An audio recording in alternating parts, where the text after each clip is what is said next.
ज्योतिष, वास्तु, दिशा और कुंडली के भावों का आपस में क्या गहरा संबंध है, आज इसके बारे में संक्षेप रूप में मैं आपके सामने चर्चा करूंगा।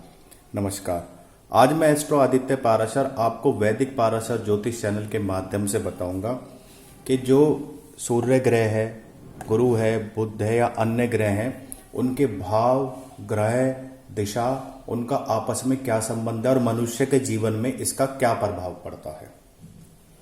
जैसा कि आप देख रहे हैं, तन का भाव जिसकी दिशा पूर्व है और पूर्व दिशा का जो स्वामी है वह सूर्य ग्रह है। अब बात करते हैं ईशान कोण की, जो उत्तर और पूर्व के बीच में होता है आपके घर में वास्तु के हिसाब से। तो ईशान कोण है जो दूसरा भाव है, वह धन का भाव है।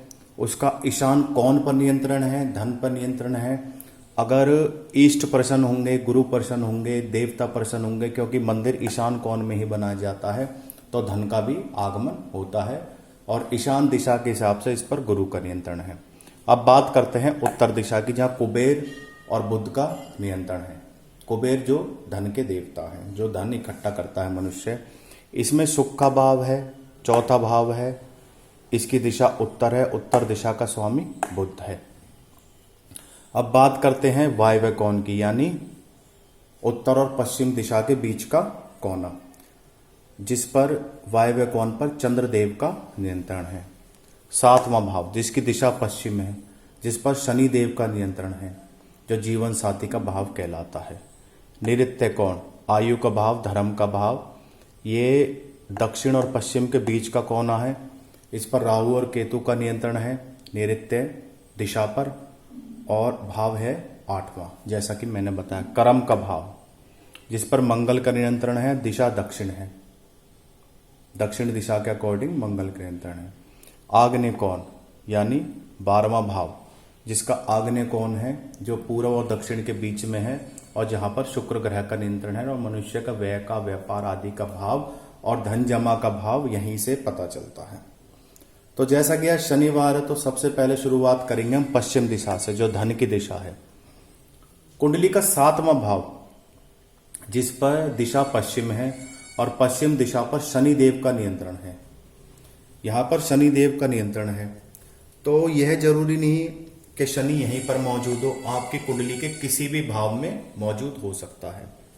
अगर आप शनि के उपाय करेंगे तो 7वें भाव में तो सुधार आएगा ही आएगा। पश्चिम दिशा, कोई वास्तु दोष या किसी भी प्रकार के दोष चल रहे हो, उसमें मनुष्य को सफलता मिलेगी। यहाँ कोई भी ग्रह हो सकता है, यहाँ कोई भी ग्रह ना हो, सुप्त हो, वक्री हो, परंतु अगर यहाँ शनि हो तो अच्छा माना जाएगा। उच्च का हो तो और अच्छा माना जाएगा, स्वग्रही हो, परंतु शत्रु ग्रह की दृष्टि से और शत्रु राशि में ना बैठा हो, ना नीच का हो। तो यह कुछ शर्तें हैं जो मैंने आपको बताई हैं। इन दिशाओं में, इन ग्रहों का, इन भावों में इन ग्रहों का होना मनुष्य के जीवन में कैसे तरक्की का कारण बनता है और किन उपायों से तरक्की का कारण बन सकता है। सबसे पहले तो ये देखिए आपका कौन सा ग्रह किसी इनमें से अगर किसी से मैच करता है तो उससे आप कैसे लाभ उठा सकते हैं। तो पहले बात करेंगे हम, जैसा कि कर रहे थे, पश्चिम दिशा की। सफलता, संपन्नता और उज्जवल भविष्य की दिशा है। इस दिशा में दोष होने से मनुष्य को वायु विकार, पैरों में दर्द और जीवन में प्रसिद्धि और सफलता में कमी आती है। यानी शनि देव से संबंधित दोष हुआ। तो आपको क्या करना है, पश्चिम दिशा का भूखंड यानी पश्चिम दिशा की भूमि में गड्ढा या दरार ना हो आपके घर में, यह स्थान नीचा नहीं होना चाहिए। आपको शनि यंत्र की स्थापना कर सकते हैं, नवग्रह यंत्र की स्थापना कर सकते हैं अपने मंदिर में। और जिनकी पॉकेट अलाउड नहीं करती, अगर वह तोड़फोड़ द्वारा वास्तु दोष पर नियंत्रण नहीं कर सकते, तो उनके लिए मैं उपाय बता रहा हूँ। शनि यंत्र की स्थापना कीजिए, शनिदेव की पूजा कीजिए, मंदिर जाके सूर्यास्त के समय मांस मदिरा आदि का सेवन ना करें, तामसिक भोजन से बचें, महामृत्युंजय मंत्र का पाठ करें, तो आपको इस प्रकार का कोई दोष नहीं होगा और आपको सफलता मिलती रहेगी। अब बात करते हैं हम उत्तर दिशा की। उत्तर दिशा यानी सुख का भाव, जिस पर बुध का नियंत्रण है। ज्योतिष के अनुसार उत्तर दिशा का पूरा स्वामित्व बुध ग्रह को प्राप्त है। साथ में ये भगवान कुबेर की भी दिशा है, जो धन के देवता हैं। ऐसा व्यक्ति ज्योतिष, शिल्प, कानून, हंसी मजाक, वित्त व्यवस्था आदि इसी दिशा से तय होती हैं। तो मनुष्य को इस दिशा का विशेष रूप से ध्यान रखना चाहिए। भवन निर्माण करते समय मनुष्य को उत्तर दिशा को शुभता प्राप्ति करने के लिए, जिससे मनुष्य को भौतिक सुख प्राप्त हो, उत्तर दिशा को अधिक ऊंचा ना रखे। इससे ऊंचा रखने से मनुष्य को वास्तु दोष होता है, आर्थिक तंगी होती है, त्वचा संबंधित रोग, मति भ्रम। इस स्थान को थोड़ा सा खाली रखें और अधिक ऊंचा ना रखें। अगर इस प्रकार का कोई दोष है, आर्थिक तंगी संबंधित, व्यवसाय में हानि, वाणी दोष, विद्या प्राप्ति में बाधा, मति भ्रम, त्वचा रोग, तो दुर्गा सप्तशती का पाठ करें, गणेश चालीसा का पाठ करें, भगवान गणेश के मंदिर जाएं, माता दुर्गा के हाथ जोड़ें और बुध से संबंधित उपाय करें तो आपको लाभ होगा। अब बात करते हैं हम पूर्व दिशा की, जिस पर सूर्य का आधिपत्य स्थापित है। ज्योतिष के अनुसार पूर्व दिशा में सूर्य का आधिपत्य स्थापित है।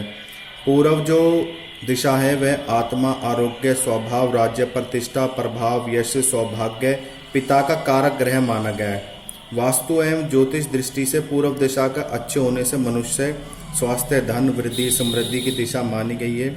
अगर पूर्व दिशा में किसी प्रकार का स्थान खुला नहीं है तो वास्तु दोष का निर्माण और पितृदोष का निर्माण होता है। इसलिए यह कोना पूर्व दिशा थोड़ी सी खुली होनी चाहिए। वह इसके कारण बहुत से भी संबंधित खराब हो सकते हैं। घर के मुखिया का स्वास्थ्य खराब हो सकता है, सरकारी नौकरी में बाधा आ सकती है, मस्तिष्क रोग, क्योंकि सूर्य का अच्छा होना बहुत जरूरी है। मनुष्य चारों तरफ से परेशानी से घिर जाता है, इसलिए सूर्य को ग्रहों का राजा भी माना गया है। और एक सूर्य ग्रह ही ऐसा जो स्थिर है और बाकी सारे ग्रह उसके चारों तरफ चक्कर लगाते हैं।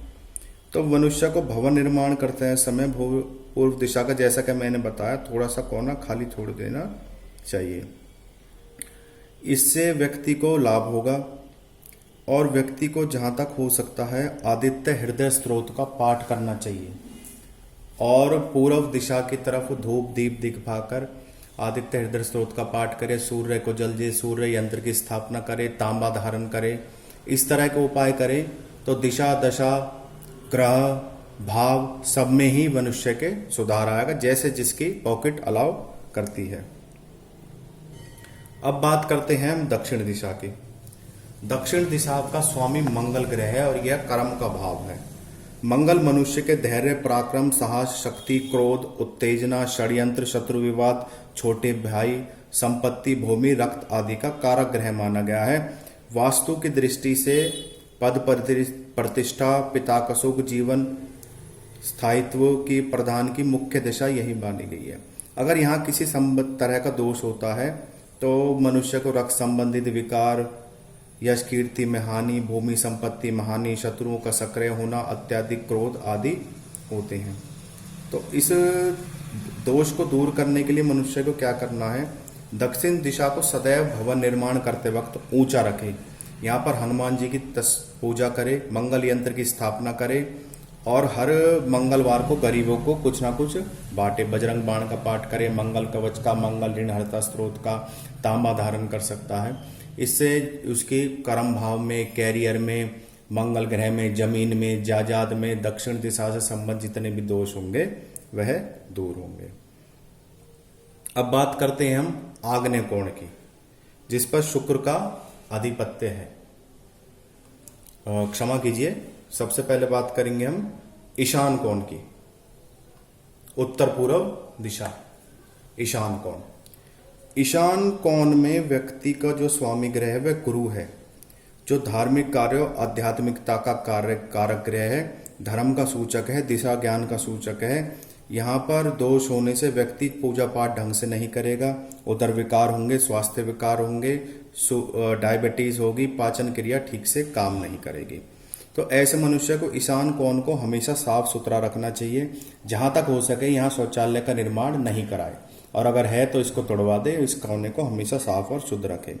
धार्मिक पुस्तकों का और वस्तुओं का दान दे मंदिर में जाकर, और बच्चों में पेन बांटे, और गुरु और ब्राह्मणों की सेवा करे। और गुरु ग्रह से संबंधित जैसे केले के पेड़ के नीचे घी का दिया जलाना है, बृहस्पतिवार का व्रत करना, तो ईशान कोण और गुरु ग्रह का अच्छा होना धन को बढ़ाने का कारण बनता है, चाहे गुरु किसी भी भाव में बैठा हो, और अगर यहाँ बैठा है और अच्छी स्थिति में बैठा है तो मनुष्य को लाभ होगा। अब बात करते हैं आग्नेय कोण की, जो पूर्व और दक्षिण दिशा का कोना है। यहाँ पर शुक्र का आधिपत्य होता है। यह सौंदर्य, वाहन, आकर्षक व्यक्तित्व, काम, कीड़ा आदि का प्रतीक है। प्रजनन, शयन सुख इसी से प्राप्त होता है। अगर इसमें दोष है दिशा में, भाव में, ग्रह में किसी भी प्रकार का, तो मनुष्य को वैवाहिक जीवन में कड़वाहट, प्रेम में असफलता, काम इच्छा उसकी समाप्त हो जाती है, आंख और मूत्र संबंधित और गुप्त रोग व्यक्ति को हो सकते हैं। तो इसका उपाय करने के लिए व्यक्ति को क्या करना चाहिए? पानी का जो टैंक है उसे भूमिगत नहीं करवाना चाहिए, मतलब भूमि के अंदर पानी का टैंक नहीं बनवाना चाहिए। अगर यह सब पॉसिबल ना हो तो चांदी और स्फटिक की माला धारण कर ले, चांदी या स्फटिक धारण करें, और चांदी पर शुक्र का यंत्र बना के स्थापना करें। गाय को शुक्रवार को रोटी जरूर खिलाए, और 6 मुखी रुद्राक्ष धारण कर सकता है। शुक्र से संबंधित जितने उपाय व्यक्ति करेगा तो ये भाव सुधरेगा, और व्यक्ति का जो धन जमा का भाव है, सुख वैभव में, उसमें बढ़ोतरी होगी। अब बात करते हैं हम नैऋत्य कोण की, यानी उत्तर पश्चिम दिशा की। यहाँ पर राहु और केतु दोनों का नियंत्रण है।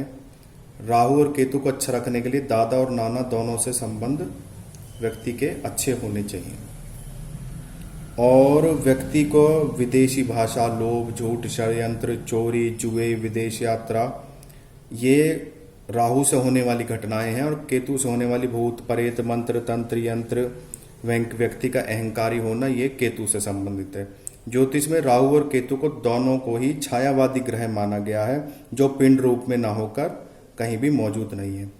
ससुराल पक्ष से परेशानी, व्यक्ति के पत्नी से झगड़ा, अहंकार, अपनों से अलगाव, ये राहु और आसुरी शक्ति का प्रतीक है।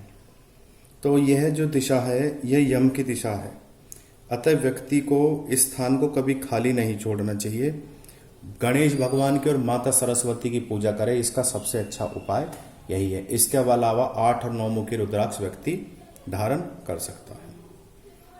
अब सबसे आखिरी में वायव्य, जहाँ पर चंद्रदेव का नियंत्रण है, और इस दिशा में व्यक्ति मस्तिष्क, घरेलू वातावरण, शिक्षा, आवास, निद्रा और व्यक्ति के गुप्त प्रेमों के बारे में पता चलता है। वास्तुशास्त्र के अनुसार यह दिशा मानसिक विकार, मित्र, शत्रु, रिश्तेदारों से संबंधित है। परंतु ये अगर व्यक्ति इस दिशा, यहाँ से चंद्र ग्रह से अपना नियंत्रण खोलता है तो वायव्य दिशा में दोष है। वायव्य का जो कोना है, घर के इस कोने के, ईशान कोने के मुकाबले वायव्य का कोना नीचा रखें, और यहाँ पर रोशनी आती हो। जहाँ तक हो सके चंद्रदेव के गायत्री मंत्र की पूजा करें, शिवलिंग पर जल चढ़ाएं, भगवान शिव की उपासना करें। भगवान शिव या ओम का चांदी का बना लॉकेट आप गले में डाल सकते हैं। तो आज का जो मेरा विषय है बिल्कुल हटके था, और इसमें ज्योतिष, वास्तु, भाव, ग्रह और दिशाओं का आपस में आपके घर से क्या संबंध है, इसके बारे में मैंने आपको संक्षेप रूप में बताया। इन उपायों का पालन करके जो लोग तोड़फोड़ नहीं करा सकते, वह सिर्फ इन ग्रहों का उपाय करके ही सफलता हासिल कर सकते हैं, और अपने घर में देख सकते हैं, जैसा कि मैंने वास्तु के मुताबिक बताया, कौन सा कोना ऊंचा, कौन सा नीचा, कहाँ सूर्य की रोशनी वगैरह है या नहीं। इस प्रकार देखकर आपको पता लग जाएगा। बाकी अगर आपके इन भावों में ये ग्रह अपनी अच्छी स्थिति में बैठे हैं, जो जो मैंने बताए हैं, तो आपको लाभ अवश्य होगा और आप आर्थिक रूप से तरक्की करेंगे। धन्यवाद।